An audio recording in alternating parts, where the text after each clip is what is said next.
el designado ministro de Justicia, el doctor Eduardo Montealegre, salió en defensa del decreto que convoca la consulta popular firmado por el presidente Petro y sus ministros, advirtiendo, los pájaros tirándoles a las escopetas, que el Congreso violó abiertamente la Constitución. Daniela.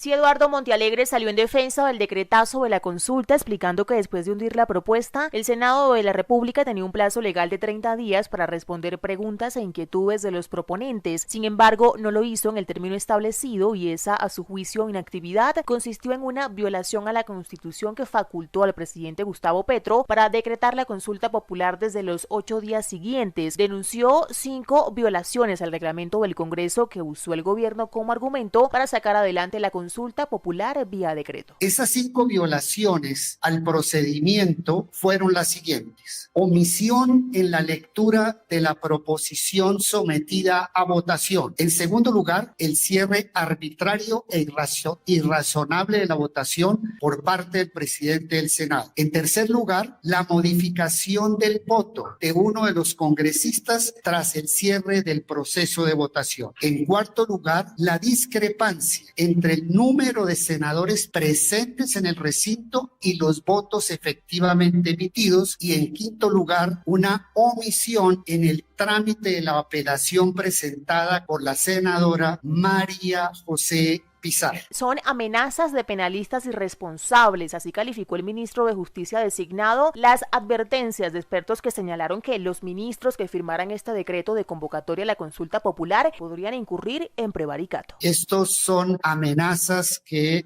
algunos penalistas irresponsables, sin siquiera haber leído el decreto ni la carga argumentativa, pretendieron amenazar al gobierno e intimidar a los ministros para que no firmaran el decreto, pero no tuvieron fortuna en esas pretensiones temerarias. Montealegre señaló que la registraduría debe comenzar el proceso de organización para la votación de la consulta popular fijada para el próximo 7 de agosto. Importantísimo la diferencia entre penalistas irresponsables y penalistas y además responsables, señor ministro.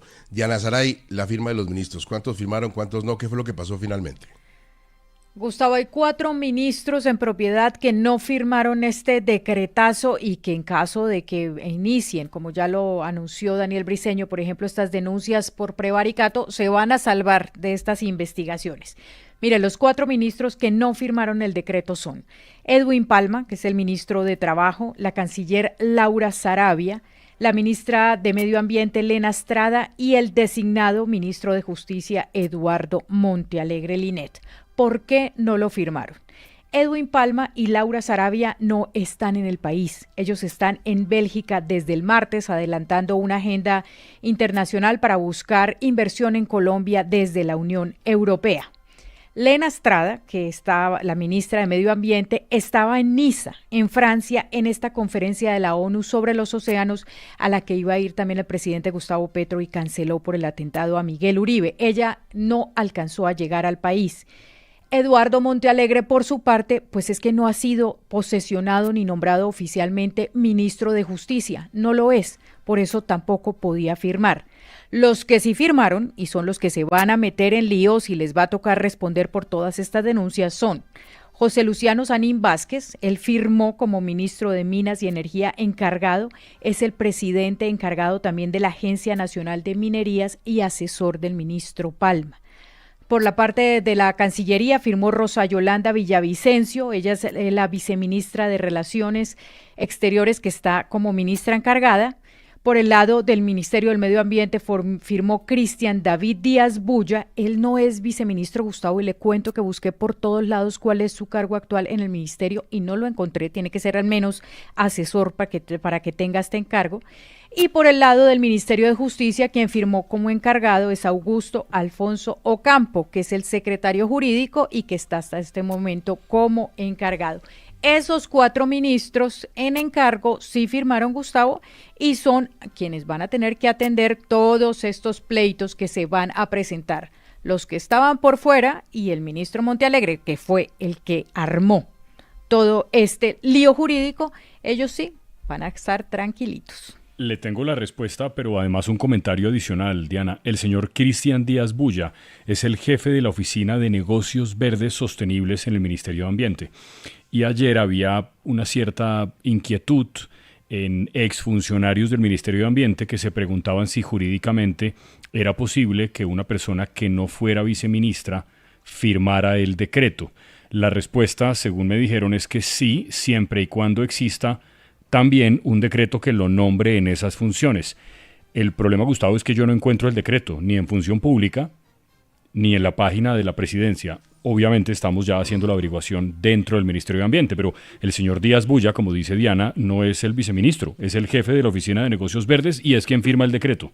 Bueno, además recalquemos que el doctor Montealegre, como dice Diana, es ministro designado, es decir, todo lo que está planteando públicamente lo hace como un particular, como un asesor del gobierno hasta que no sea ministro. A ver, Hernando, ayer hablamos de todo este asunto de el posible prevaricato de los ministros, las firmas, pero ya en el decreto en concreto, ¿qué vicios tiene desde la óptica jurídica?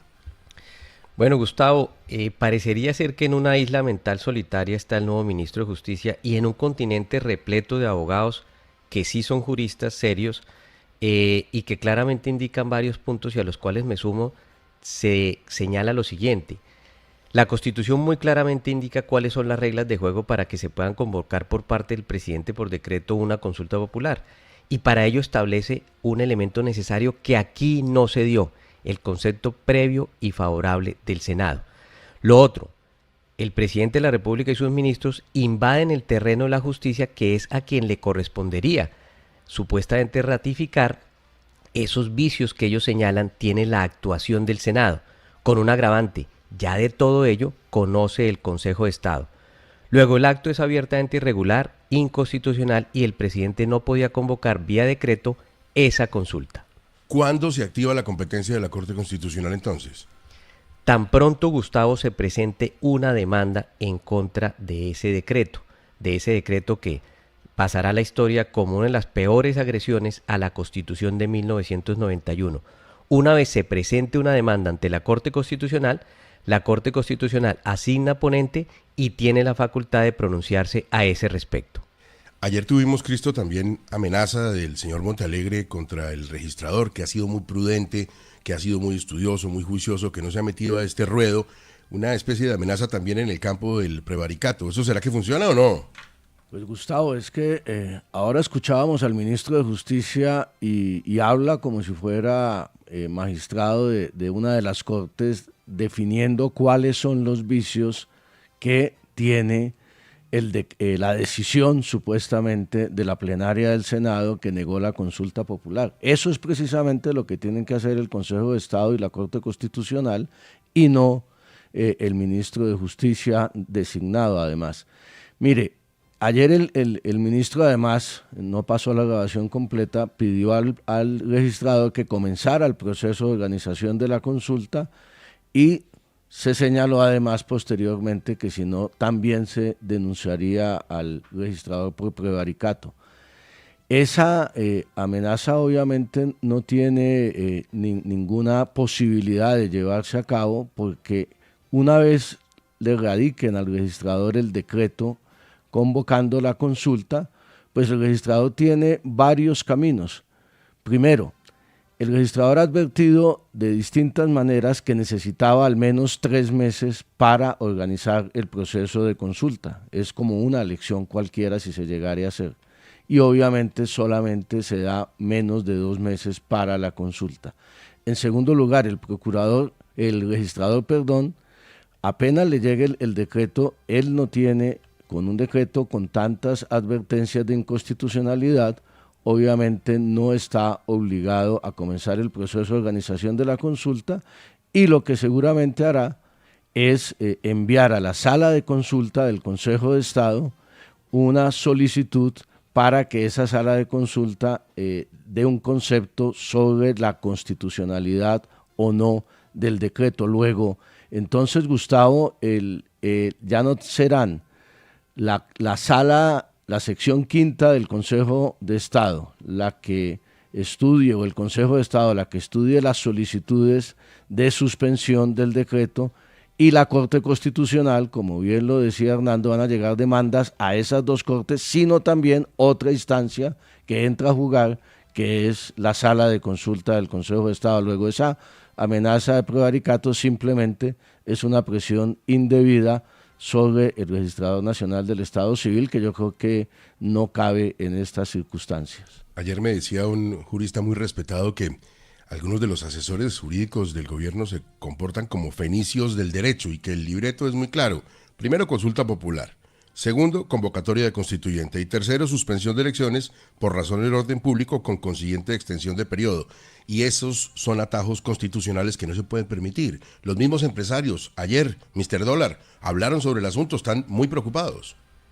A pesar de los insistentes llamados al gobierno nacional por parte de diversos sectores económicos en el sentido de preservar el orden constitucional y democrático, el presidente Gustavo Petro expidió el decreto que convoca a la consulta popular y estos gremios advirtieron que esta decisión quebranta en forma grave la Constitución Política de Colombia. El presidente de la Asociación Nacional de Empresarios de Colombia, la ANDI, Bruce McMaster, manifestó que este decreto vulnera el principio constitucional de la separación de las ramas del poder público. No es una buena señal que el gobierno está haciendo esto en este momento, está violentando y está desafiando a una gran cantidad de principios fundamentales de nuestra Constitución, está desafiando también al legislativo, a la rama legislativa y está desafiando a la rama judicial. Culminamos y llamamos al gobierno nacional a que reconsidere esta decisión, que a todas luces es una decisión profundamente equivocada y una decisión que está por fuera de la ley en Colombia. Por su parte, el presidente de FENALCO, Jaime Alberto Cabal, dijo que el gobierno ha dado un paso decisivo hacia la ruptura del orden constitucional. Prácticamente se consuma el golpe de Estado en Colombia al que tanto le habíamos temido. Es hora que todas las instituciones del país salgan a cumplir su rol en defensa de la democracia, la Constitución y la ley. Entre tanto, la presidenta de la Cámara de Comercio Colombo-Americana, María Claudia Lacutir, hizo un llamado a la institucionalidad y el respeto por el orden de la Constitución Política del país. Desde AMSA en Colombia hacemos un llamado a la institucionalidad, al respeto por el orden constitucional y a la responsabilidad en el uso de los mecanismos de participación democrática. Si el Congreso de la República, en uso de sus competencias y de su autonomía legislativa, aprueba una reforma laboral acorde con las necesidades del país, la consulta popular pierde su razón de ser. Gustavo, los empresarios, los comerciantes y diferentes sectores expresaron su preocupación por este decreto que convoca a la consulta popular.